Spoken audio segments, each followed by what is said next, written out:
Good evening, and welcome back to the third episode of the Molehill podcast. And we are back for another week of interesting topics, gaming news, and the whole shebang. And of course, our main topic for tonight will be the live service disaster. Because, as you know, live service games have become more and more the norm here in the video game industry. And in itself, they're not bad.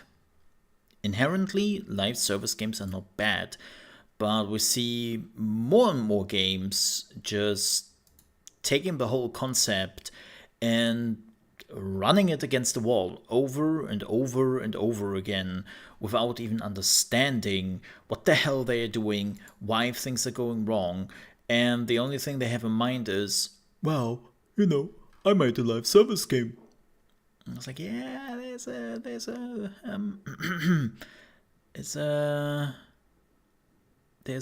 a thing there. So there's a little bit more to it. And again, we will definitely cover that today. But by the way, before I forget that, let me see if I can actually. Let me see if I can, for all the people watching on YouTube right now, if I can actually get you some background gameplay from something running in the background.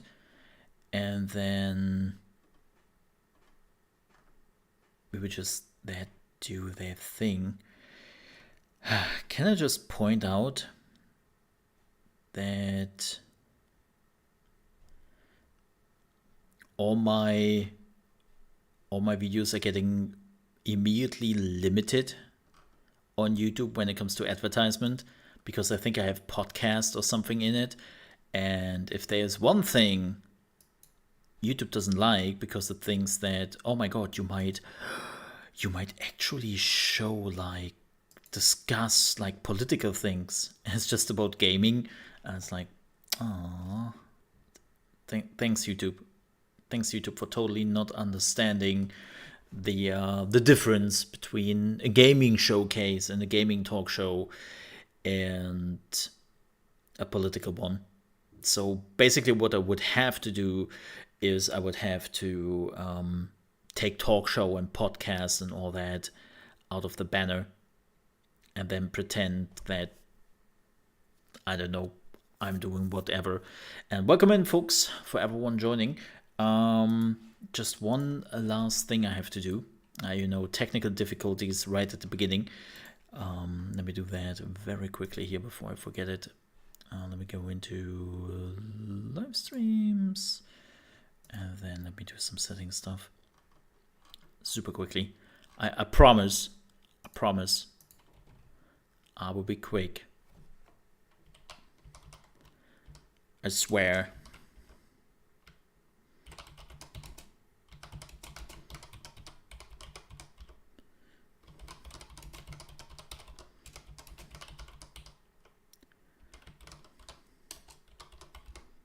All right. Sorry for that. Yeah, super duper sorry for that. Had to fix that very quickly. But now, back to our regular schedule.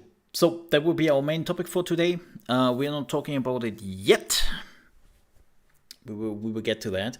The first thing we will talk about is Outriders World Slayer is now available for everyone, the new expansion.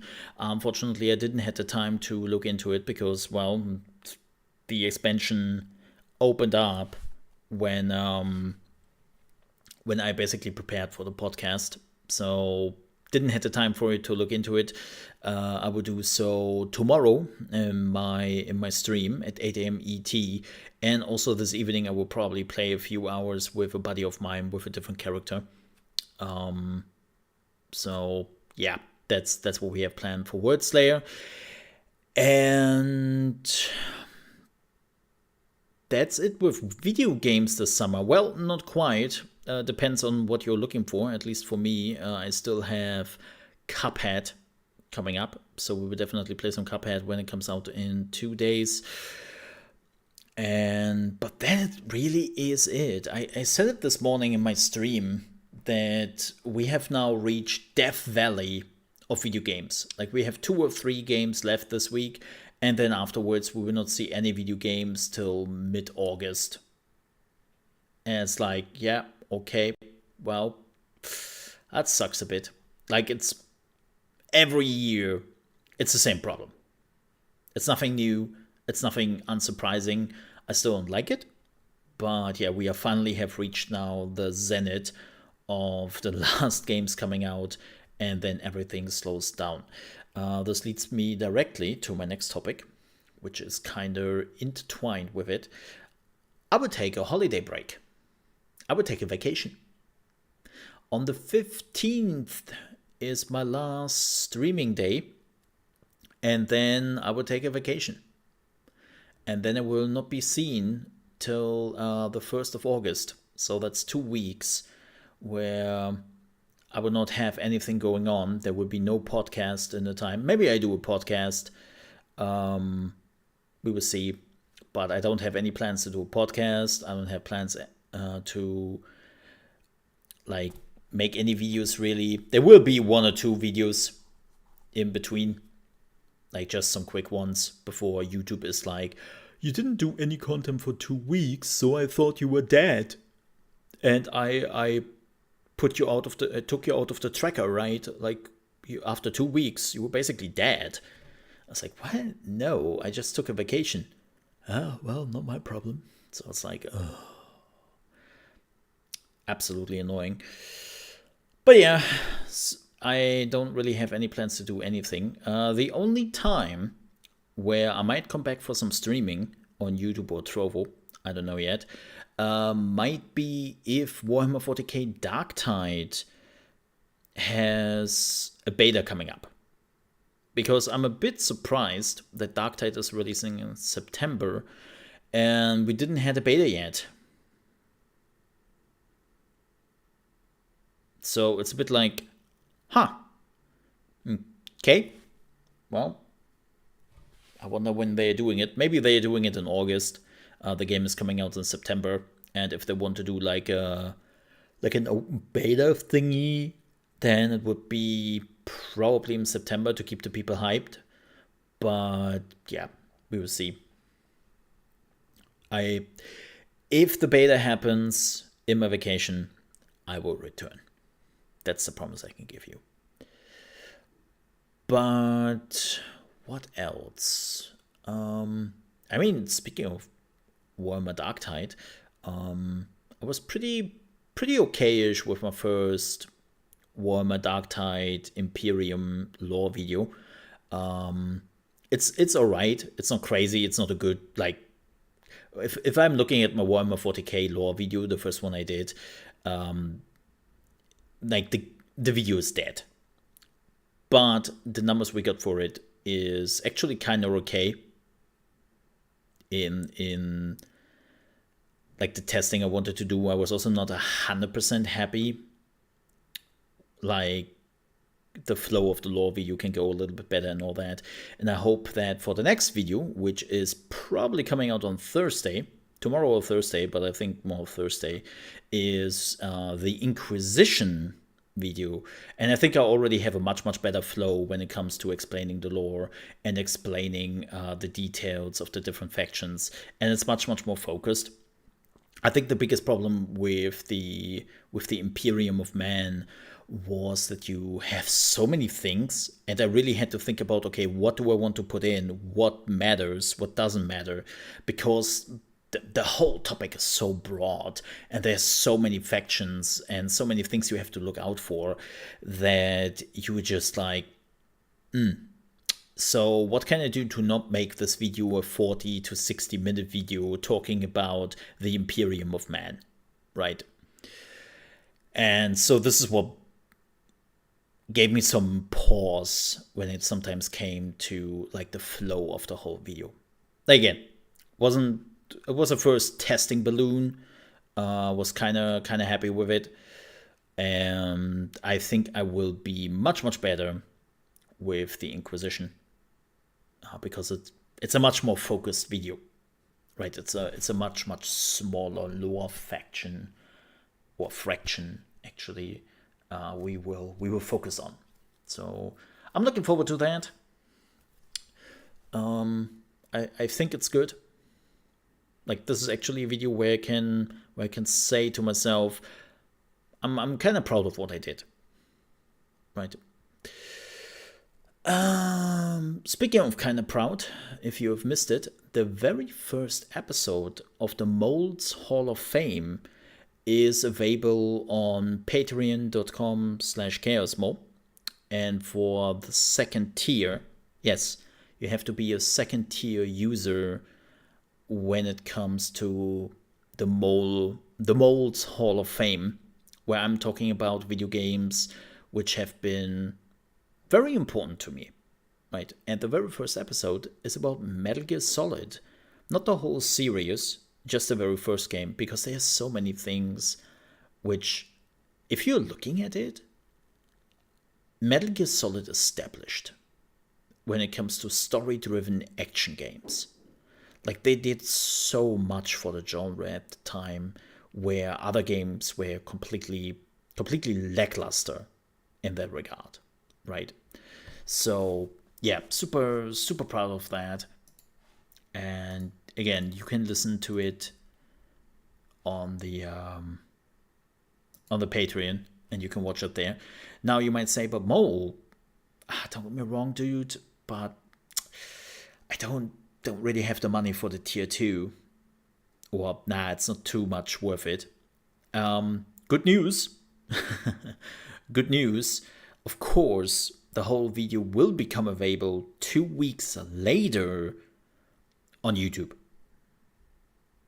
It will become available 2 weeks later, so you have to wait till next week. And then next week, I will release the video for everyone else, but there will be advertisements and whatnot. And yeah, just a quick note. So it will be available for later. But that's a little bit about streaming and Patreon and whatnot. Now you might ask, Mo, do we get some gaming news? There's not much going on. Like seriously, it's like it is like every time around this year. E3 happened. Everyone shot their shot when it came to big announcements. If you've missed it, there was Nintendo Direct Mini this afternoon. And well, finally Persona 3, 4, and 5 are also coming to Nintendo Switch. They made some other third-party announcements for all the people who have missed it.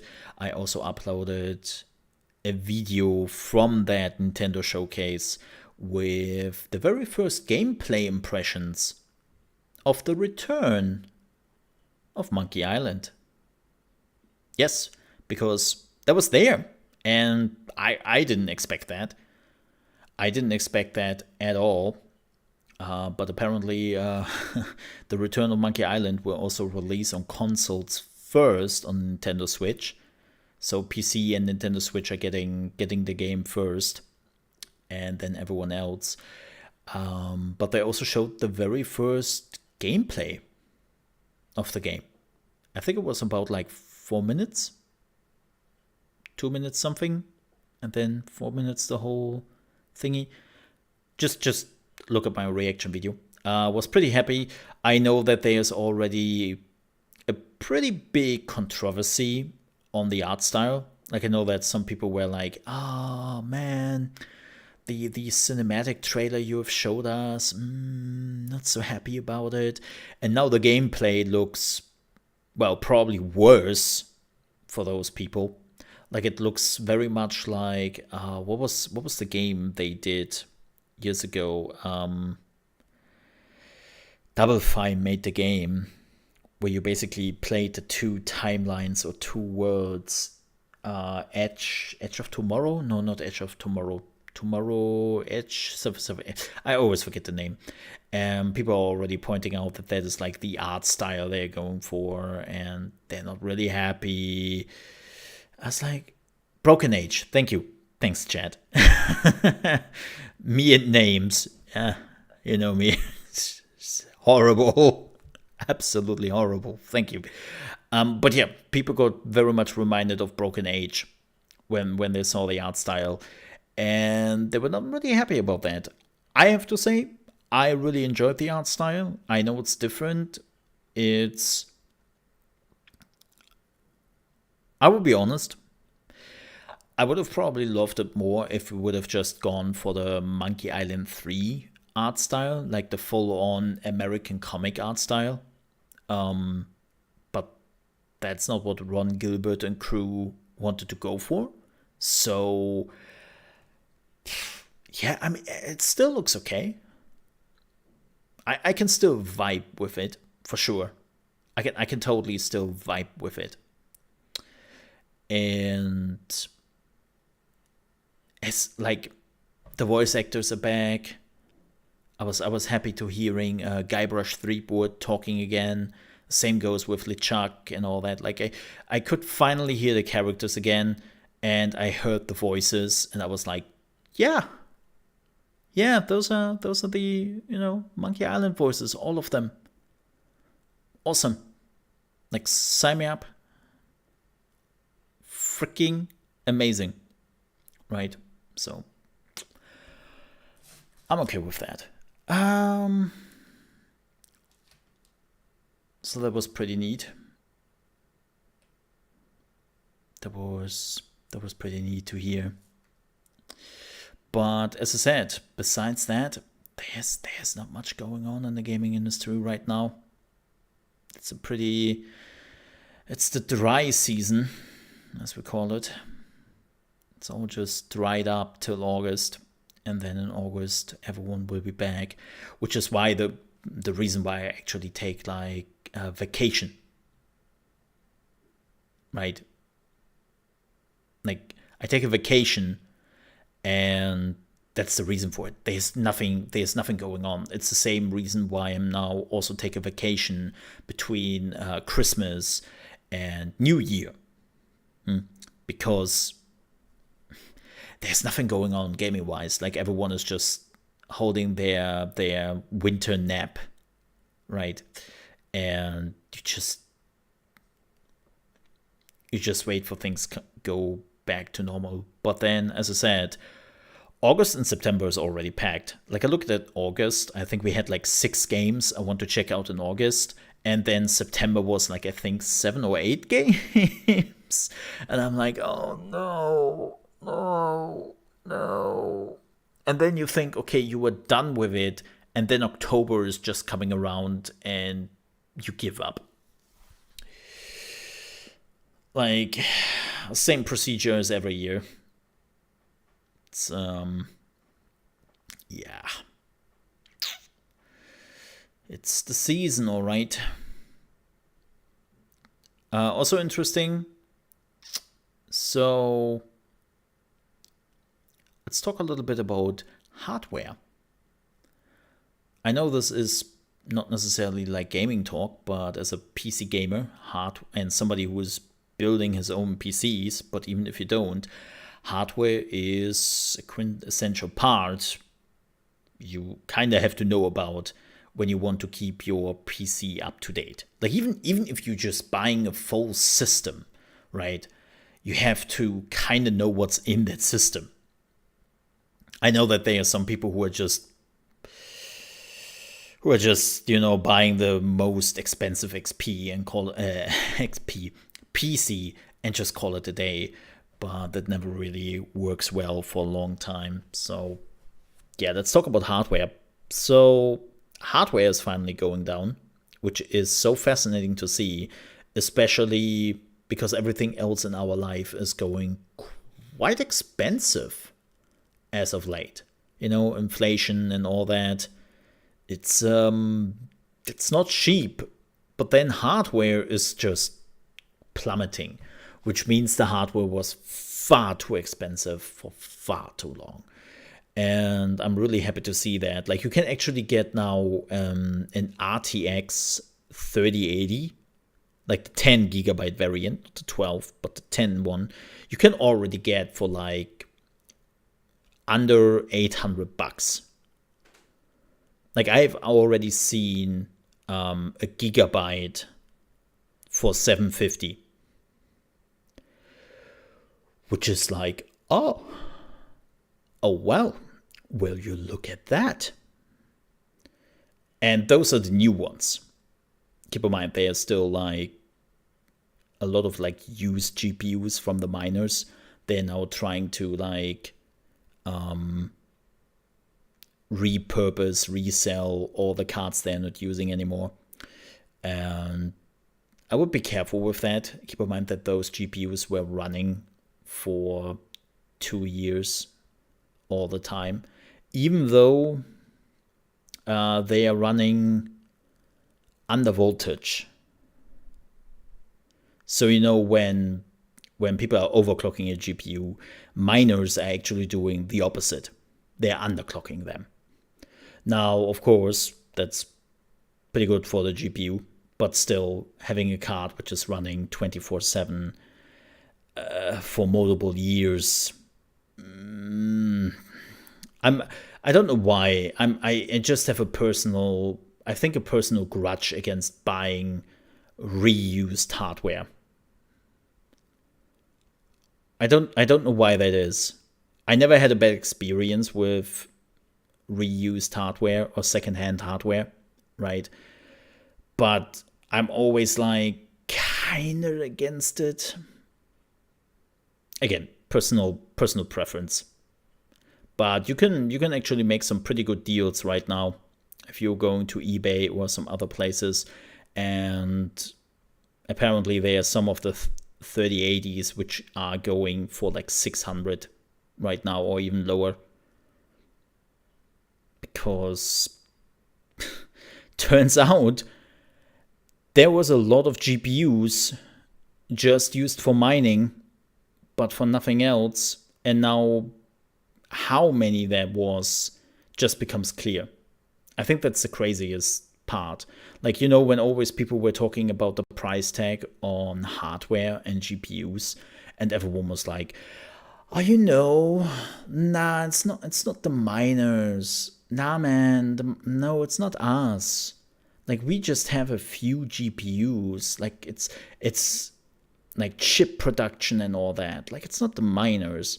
And now that all the miners don't really need the GPUs anymore because, well, crypto is getting obliterated, we just realize how many cards were used for mining.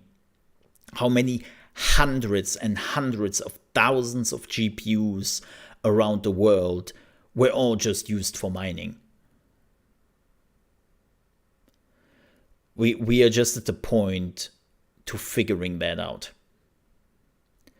And it is disgusting. Because it is a lot. Yep. But again, good news for us gamers. It seems like we are finally getting the hardware we need. Especially now that Nvidia has already announced that they're postponing their reveal/release of their 4000 series. So the actual plan was to reveal the 4000 series in June and then release the cards in July/August. But now you might say, okay, why did that change now? Well, probably because they really want to sell now all the cards they have produced and stuff like that. But the main reason, because Nvidia is a pretty pity company. They can be very pity, which is unfortunate. But the main reason for that was Intel is releasing their cards, their dedicated gamer GPUs, in August. So Nvidia basically wanted to position themselves to just have an answer. They did this before with AMD multiple times, right? Whenever AMD was like releasing a new GPU series, Nvidia would have something in that range to compete with that. Best example, when the 5000 series came out, Nvidia immediately announced the GeForce Supers, right? When they announced the Super line. They have been doing this for years. And so the same apparently happened for Intel. Okay, but now why did they postpone it? Did Intel postpone their GPUs? No, Intel did not postpone their GPUs. They were actually released on schedule. Well, should. But apparently Nvidia saw the specs of the Intel GPUs and saw what they were capable of. And they were just like, oh, that's what they are. Oh. Well, don't care anymore. Like, that was apparently literally their reaction, because it was pretty underwhelming. Or not underwhelming, but like, Intel is not releasing high-end GPUs right from the get-go. What Intel is aiming at with the first GPUs they're releasing is like the medium range, right? That's what they're going for. So yeah, there's no reason for especially Nvidia to compete in that sector, because they already have their GPUs there. Their 3060, their 1660 Super and all that. Like, they already have their cards in position to compete with that, and they don't need something new. And Nvidia hates the low end to mid end sector. Nvidia is one of those manufacturers who would love just to produce in the high end sector. Why? Because money. The margin they are making is the reason why. And especially in the mid-term segment, or in the mid segment for GPUs, they're not making that much money. One of the reasons, like a few years ago, which Nvidia admitted, and by the way, AMD also admitted, like everyone admitted it, when they asked, like, hey, you were producing a lot of chiplets. Like, what are you doing with all of those chiplets? Because it becomes clear it's not for the normal GPUs. And they were like, oh yeah, no, this is for laptops. And people were like, wait, what? What do you mean by that? It's for laptops. Yeah, no, most of our chiplets are going in laptops. Why? Well, because have you seen the margins we are making from laptops?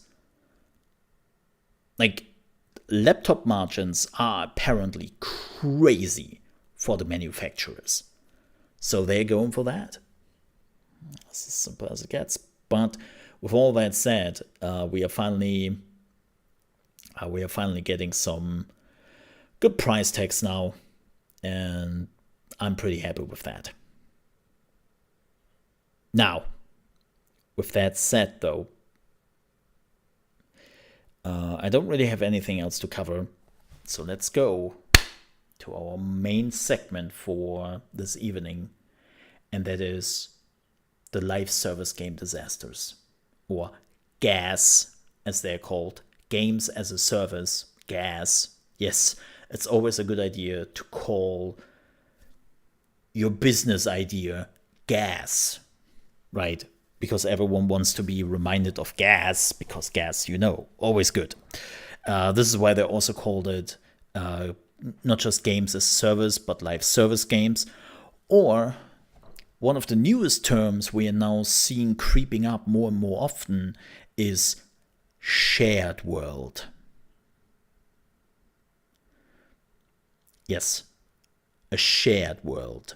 And if you're like, shared world, I have heard this a few times. Yeah, Sea of Thieves is using it. Diablo 4 has been using this term now extensively in their trailers and in their little announcements and whatnot.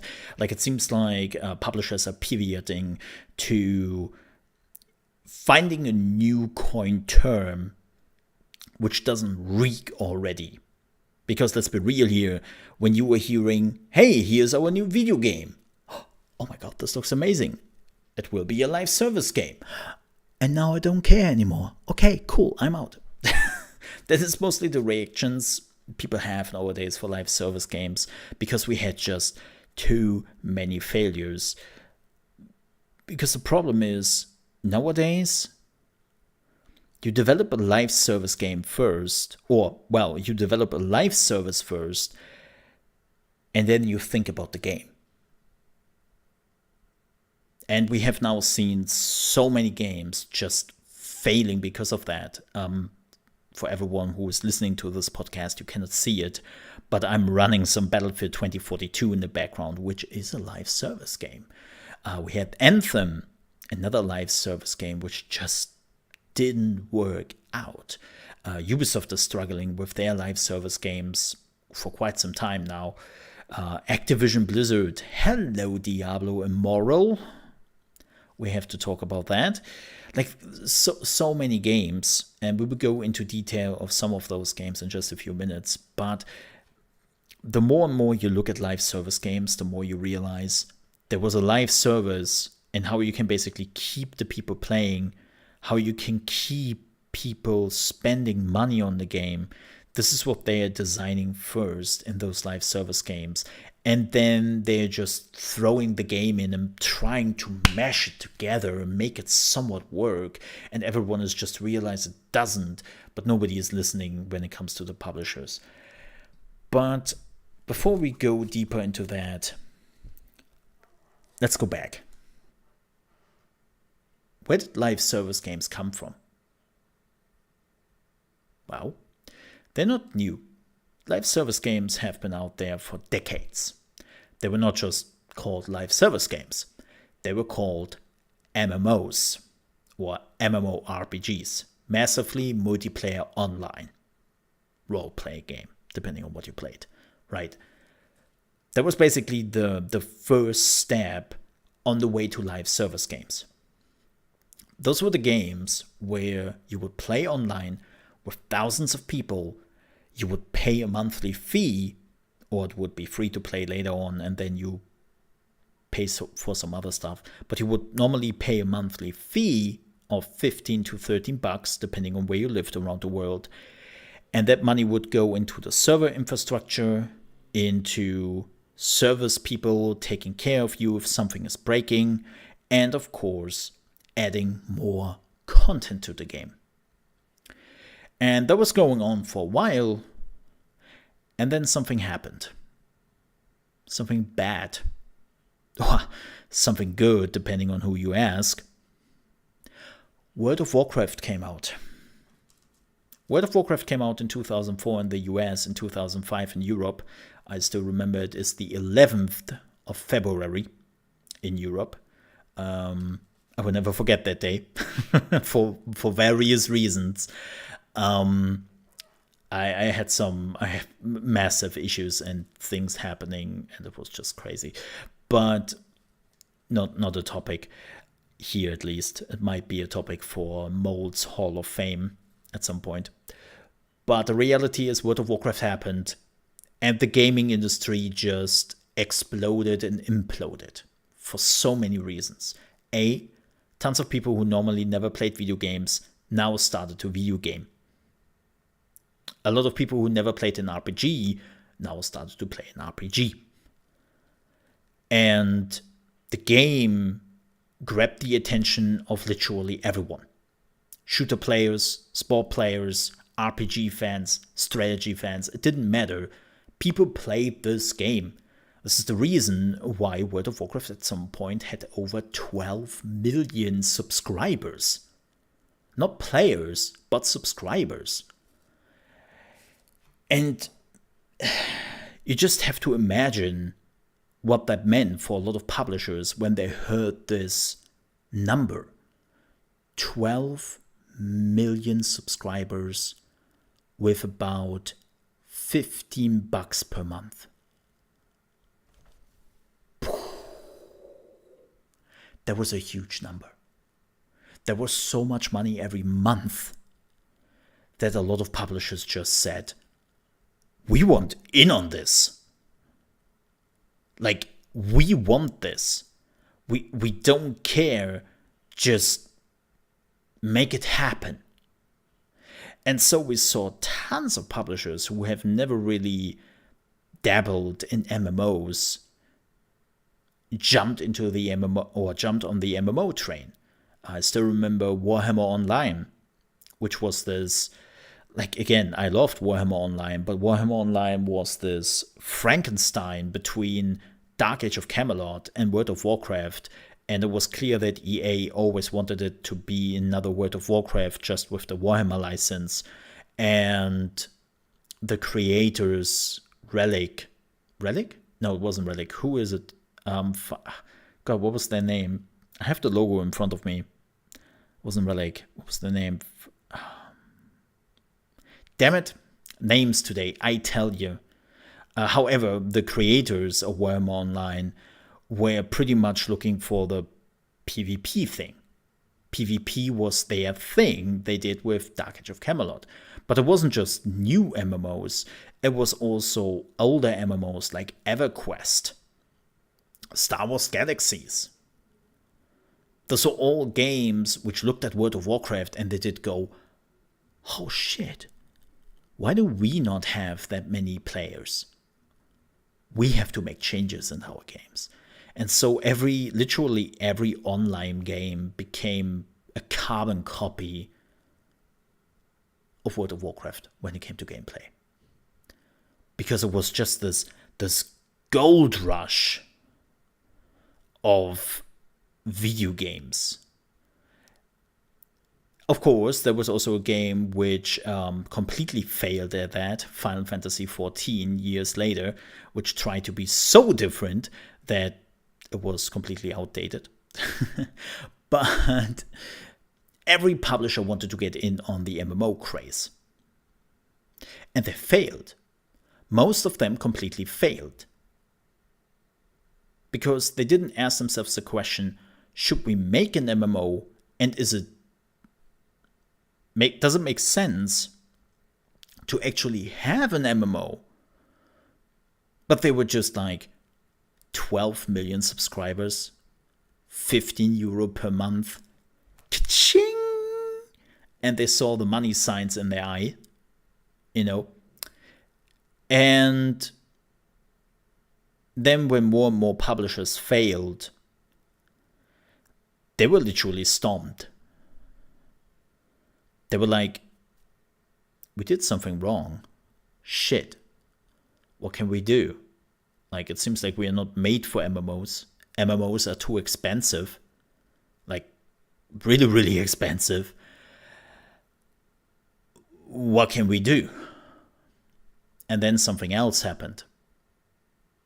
Not an MMO, but the very first live service game. Destiny. Destiny came around, and another big success for Activision became because Destiny made money hand over fist, because it finally brought the MMO experience not just to consoles, but also to the PC, well, later on.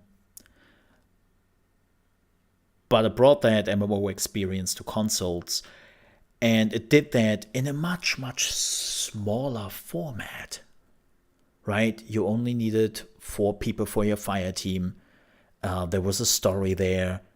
The whole online segment, you didn't need it like servers for tens of thousands of people playing at the same time. Like, Destiny was literally the first live service game. And of course, publishers were like, wait a second.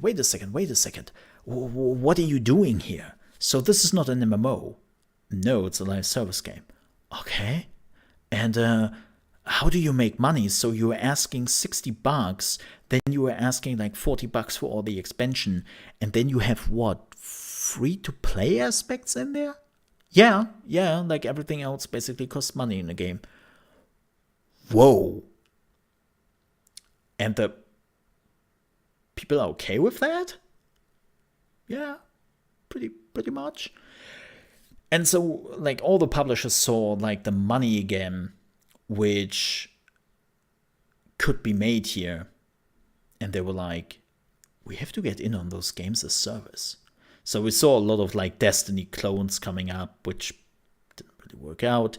And then people started to differentiate, right? They started to become different in their games, and we got more and more games who were not just a Destiny clone, but were their own games as a service, right?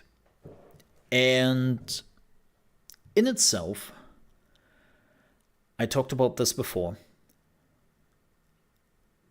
games as a service are not inherently bad. They're really not. I think games as a service is a really good idea. What is the idea, Mole? Well, the idea is you have a video game with already a good chunk of content, and you would then release the game, people would play the game, and over content patch, everyone can participate, everyone can join, and the people who have the money are basically financing it through the item shop because they are buying, like the skins or whatever you can buy in those item shops, which start out with skins, and now we have also like certain gameplay aspects you can buy, and it's like, oh, pay to win, free to play bullshit sometimes. But the idea was pretty good, right? It was basically, well, it was, as people in the US would say, socialism. Yes, it was a very socialistic idea to basically let the people pay who have the money, and everyone is paying the entry fee, but everything is getting financed through the item shop, but all the content which is coming with that didn't cost a single buck for the people, or for most of them, right? So again, the idea on paper wasn't bad. The problem was, it was really just on paper. Because if you're looking at live service games today, you realize very quickly that everything I just said is kinda there, but very perverted and just not functioning really. That's the problem we are facing here right now. That, hey, I have an idea, oh, that doesn't work, is pretty much the song of the live service games at this point. Like, example, Sea of Thieves. Sea of Thieves came out, and Sea of Thieves was an unfinished game. There was no game there. Yeah, sure, you can sail around a little bit, you could look for some treasure hunts and shoot some skeletons. And there was PvP. That was the game. Like, if you would rush it, you could see everything the game had to offer in 2 hours. Anthem, another wonderful example, which was also mentioned in chat. Like, Anthem, right, is like, this game came out and people were just like, what is this?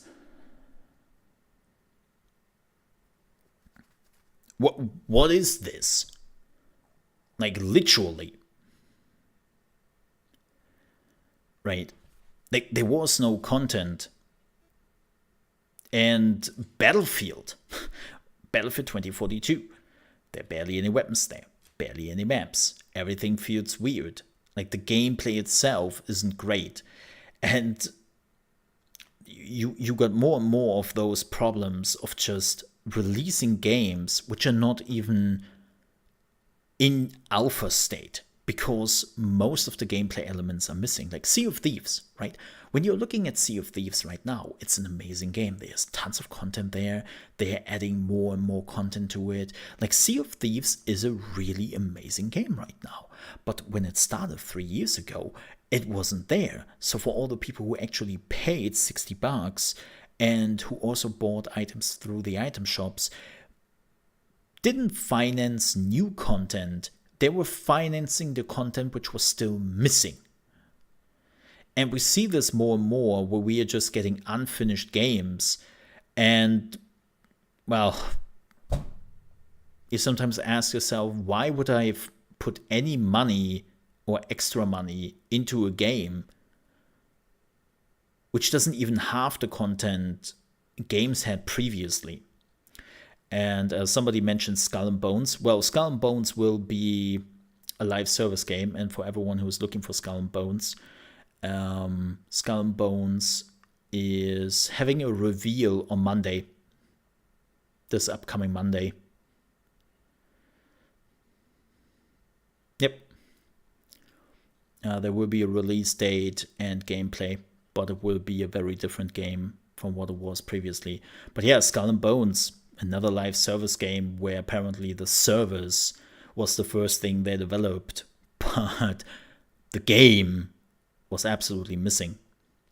And now, from what we have heard and what we have seen, we are probably just getting another PvP boat versus boat thingy going. But the problem remains the same. We get more and more games which are very incoherent, in where you don't even know if the developers actually know what they want to achieve with the game, besides of having a season pass in it, having an item shop in it, and trying to get as much money out of the customer after the initial 60 to 80 euro price tag. And it is frustrating because people are more than okay with spending money on a video game. When they have the money, of course. Right? Like, gamers are pretty easy to convince that they should probably drop some money on the video game they're enjoying. Because there are live service games which just work. Path of Exile. Fantastic. Warframe. Rainbow Six Siege, even though they have some issues as of late. They have been losing player base quite rapidly, so they are fighting their own struggle. But yeah, we have live service games. I could go on, like League of Legends. League of Legends is still insane. How much they're getting in there. Shit, like Dota, Counter-Strike. Like they are definitely live service games where people are more than okay with paying their money and their monthly fee or whatever is coming up. And because they are getting the content, and they very much got the content very early on. And I think live service games wouldn't be as much as a bust as they are right now if the game we would get at the beginning wouldn't be such a mess, and there would be a game there to be played. Right? Like, that's the biggest problem we are facing right now. So what I would really love to see is when we would go game first and we would focus on the game, and then we would think about like how to monetize the shit out of the players. Right? Like, that's a problem. And the solution to this doesn't seem to be what I just said, but that they are literally changing the names to shared world. Right? Like, hey, we have now a shared world. It's like, no, how about you are thinking how to fix the game and make it a good game? Right? Like another example, which I know it's a bit different, but still kind of telling, when you were looking at Overwatch. Overwatch was coming out, was doing well as a live service game. It was going into esports, people liked it, things were going pretty stellar. And then nearly 3 years ago, they announced that, hey, we are working on Overwatch 2. We will now cease all the development on the first one. And because everything will be folded into Overwatch 1, when Overwatch 2 is coming out. So Overwatch 1 and Overwatch 2 is basically becoming one game. And when they announced this 3 years ago, it was super weird because I think Overwatch was like 2 years old.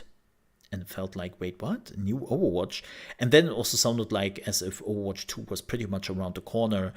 And, well, it didn't came out for another 3 years. And now it's coming out in October. And from what we have seen so far, it's basically all the maps and patches which were missing and which should have been in Overwatch 1.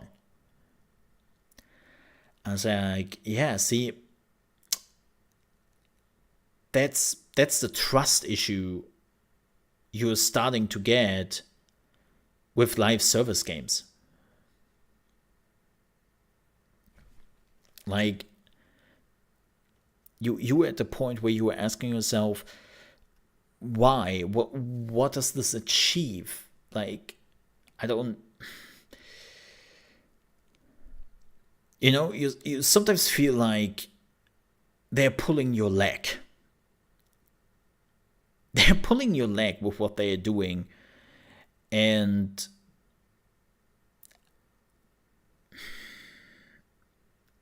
again, I would have less issues with a live service game when the live service games we would get would be good games. And I don't have to wait another 2 to 3 years till I finally can say, oh yeah, you should definitely check out Sea of Thieves now. It's a really, really good game. Because the problem is that they are not starting to ask you for money 3 years later. They immediately ask you between 60 and 80 bucks for a new game. They immediately throw all the microtransactions at you, and they are like, give us more money. Give us even more. And I'm like, sure. But for what? For the content which should have been here at release? Like, I am very much okay with throwing money at a game and at a live service game. But I don't do that when I don't feel like that they're actually supporting like the whole game. When I feel like the game released unfinished. Like, let me give you an example. League of Legends. I have 5,000 hours into League of Legends, and it gets more as of recent. 5,000 hours. I probably put about $1,000 into that game. And I'm definitely not a whale. That was over years. Like, keep in mind, I have been playing League of Legends for 8 years. Right? But I started League of Legends when it did go into year 3. So I came 3 years later. But there was so much going on to this game. There was so much content there that I just felt like, yeah, this is a good deal. And when I talked to the people who actually were there from the beginning, they even said, yeah, when this game came out, it was already good. Again, I don't mind live service games. But actually give me a game to play around. Like, that's the fear I have a little bit with Diablo 4.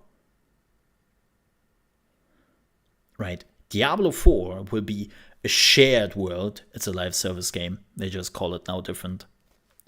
And it's this, yeah, I'm looking forward to it, but I'm also kind of afraid of just them releasing another game where this playing online with other people and trying to push you into certain directions where the item shop is lurking without having a full-fledged game there. Like, they already announced it will be an open world game, right? Diablo 4 will be open world. And I'm like, I hope that open world is filled with a lot of fun and reasonable things to do, and not just, hey, look, we have an open world game. And hey, folks, which are just coming in. Welcome in, welcome in. We are getting closer to the end of today's podcast. But hello. But it's just,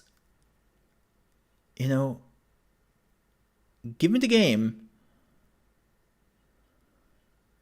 and it is a complete game,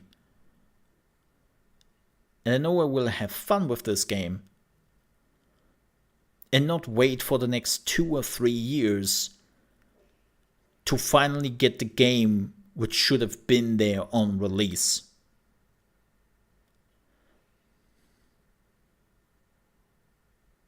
That is the only thing I'm asking here.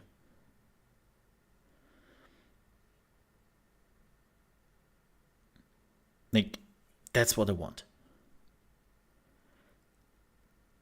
And more publishers and developers don't fill me with confidence.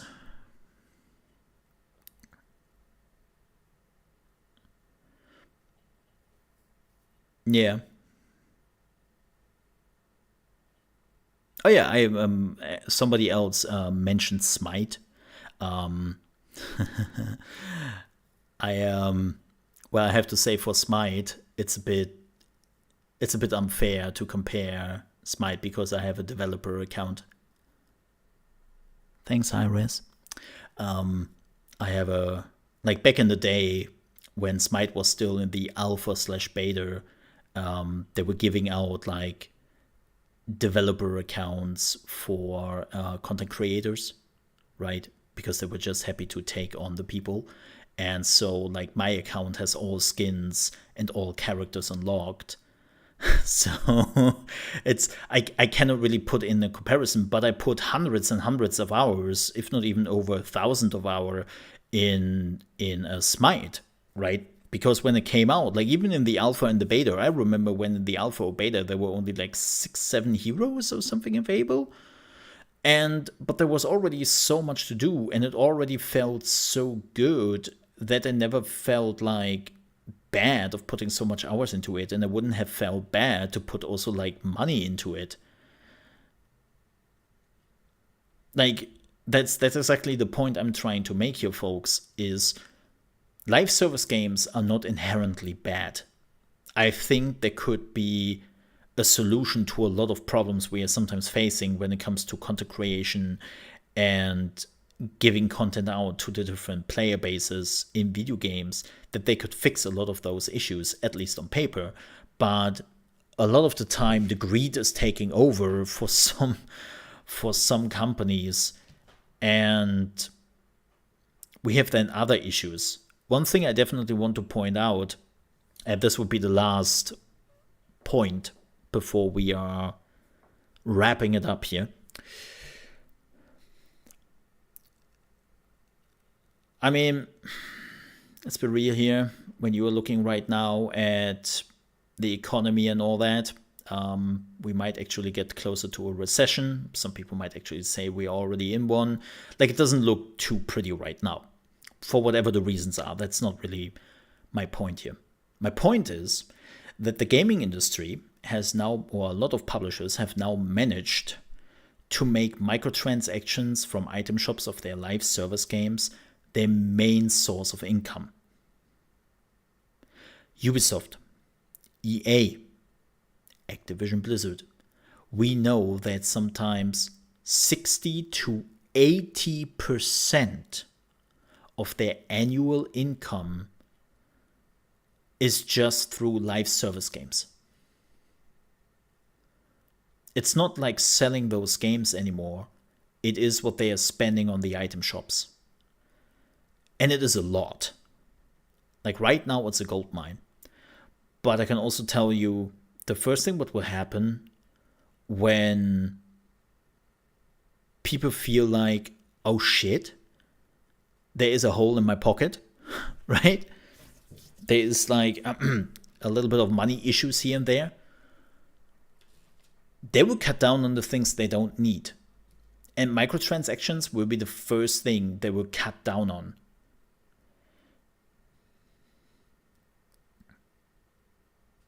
Like, that's the problem right now we are facing with those live service games. Because people say, like, okay, you know what? $60 game, I can maybe stomach that once a month. I might actually still be able to do that somehow if I'm not in a very bad position, right? But paying another $20 or $30 for a skin for a live service game, nah, ain't gonna happen. If I have to make the decision if I'm getting this new pink Darth Vader laser sword for $30, or if I can actually like grab something to eat for the week, well, most people, not all, we are living in an age and time where, people make sometimes very weird decisions, but most people will decide to go for the food. And the big question here is, sorry for that, the big question here is, what's the plan from the publishers?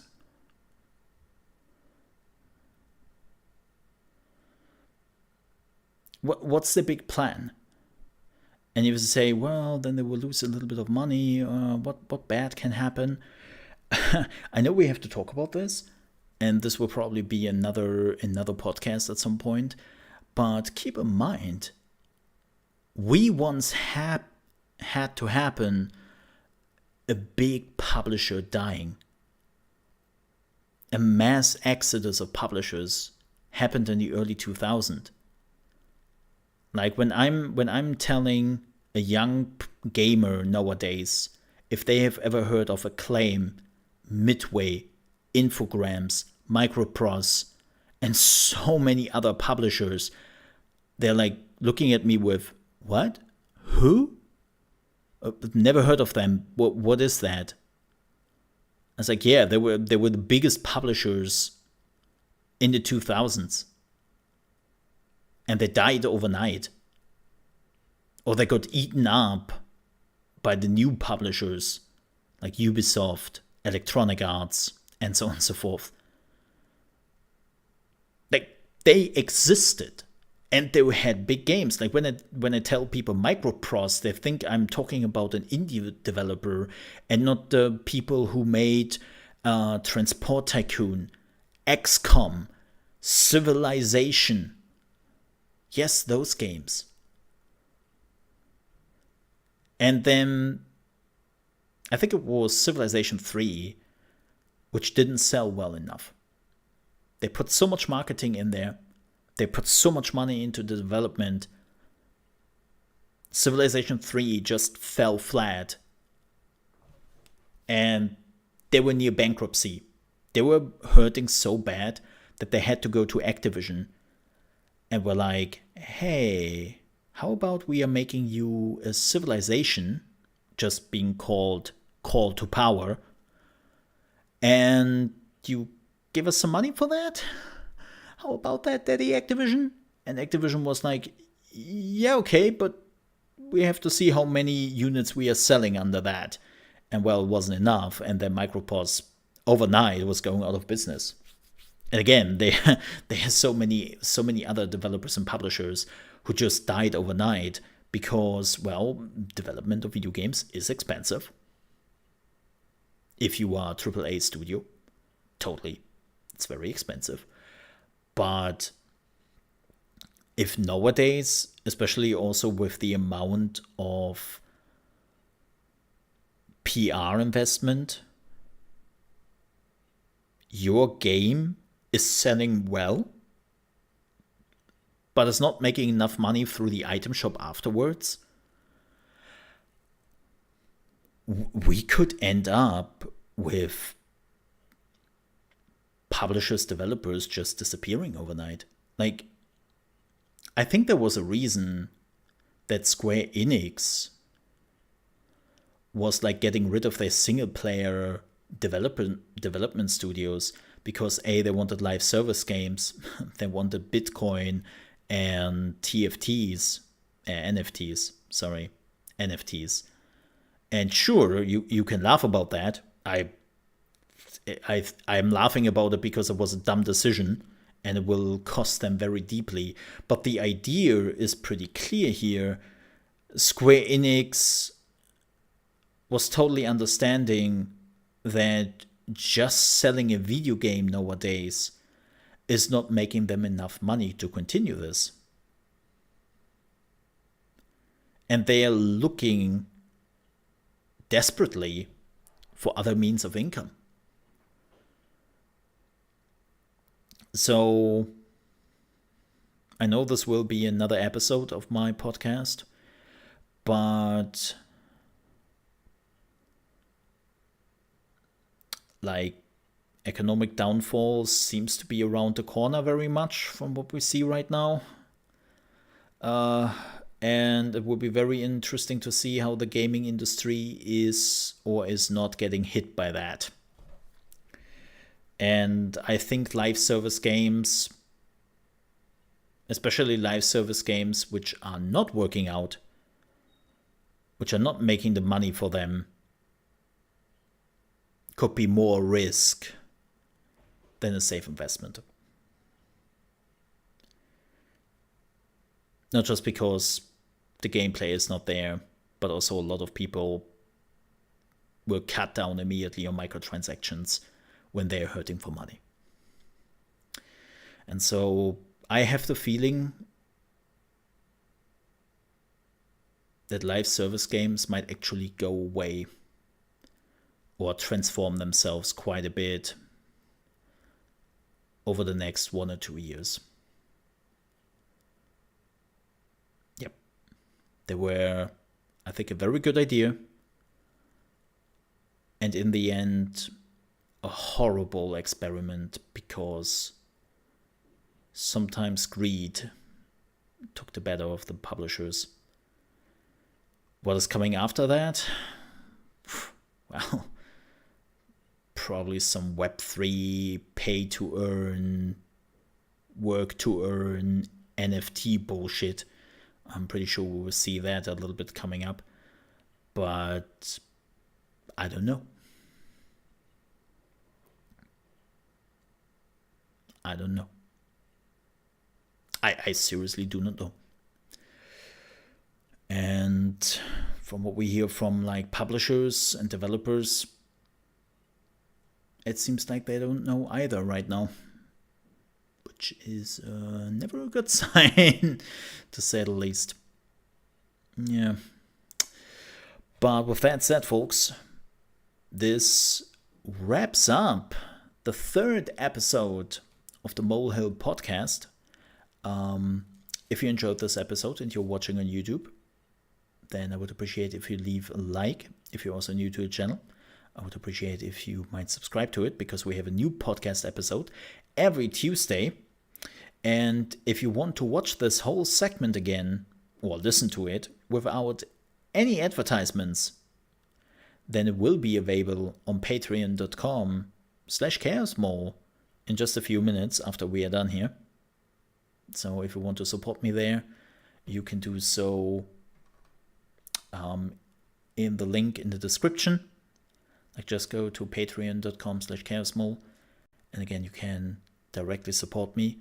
The first tier is giving you ad-free listening to all the stuff I'm doing, and of course to my weekly podcast. The second tier of support is giving you 2 weeks of early access to Mold's Hall of Fame, where I'm talking about video games which have been very important to me in my life. The first episode is actually available. It is about Metal Gear Solid. And if you're like, whoa, but I don't have the money for that, or man, don't get me wrong, I like your content, but giving you money for that, ooh, that's a bit rough. Good news, the Mold's Hall of Fame, man, that is a word. I don't know why it creates problems for me. Will be available 2 weeks later on YouTube and other platforms. And of course, the podcast is available on Spotify, Apple Podcasts, and all that a few days or hours later, depending on how quickly they are distributing it.